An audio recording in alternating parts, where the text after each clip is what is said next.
आज प्रधानमन्त्री केपी शर्मा ओलीज्यूलाई यहीँबाट भन्न चाहन्छु, 15 गते चैत 15 गतेको देशको मुख्य नायक तपाईँ रहेछ भनेर प्रमाणित भयो।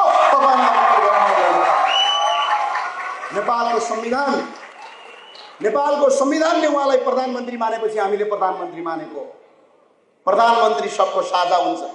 प्रधानमन्त्रीको आज अभिव्यक्ति सुन्दा त यस्तो लाग्छ कि उहाँ देशको प्रधानमन्त्री होइन, कुनै टोले गुण्डाहरूको सरदार हो जसरी उहाँले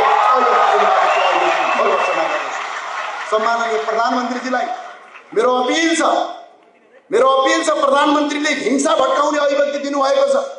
यदि आउने 15 गतेको आन्दोलनमा कसैलाई खरोच मात्रै लाग्यो भने यसको पुनः जिम्मा केपी शर्मा ओली प्रधानमन्त्रीले लिनुपर्छ।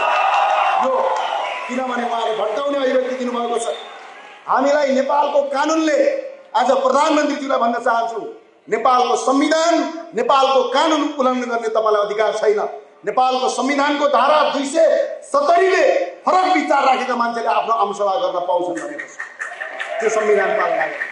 नेपालको संविधानको धारा 17 ले आफ्नो फरक स्वतन्त्र अभिव्यक्ति राख्न पाउने अधिकार दिएको छ। त्यो अधिकारको रक्षा गर्नुहोस् र साथसाथै फौजदारी संहिता धारा 47, 48 र 49 मा सार्वजनिक शान्ति भङ्ग गर्ने, हिंसा फैलाउने अभिव्यक्ति दिन पाइँदैन भनेको छ। अर्को संविधानको धारा 17 भइहाल्यो, साइबर अपराध ऐन धारा 47 र 48 मा विद्युतीय माध्यमबाट हिंसा फैलाउन पाइँदैन। त्यसैगरी सार्वजनिक अपराध ऐन धारा 3 अनुसार उत्तेजक भाषण र हिंसा फैलाउने काम गर्न पाइँदैन। यदि काम गरेको ठहरेमा 1 वर्षदेखि 5 वर्ष सजाय, ठूलो रकमको जरिवाना हुन्छ। प्रधानमन्त्री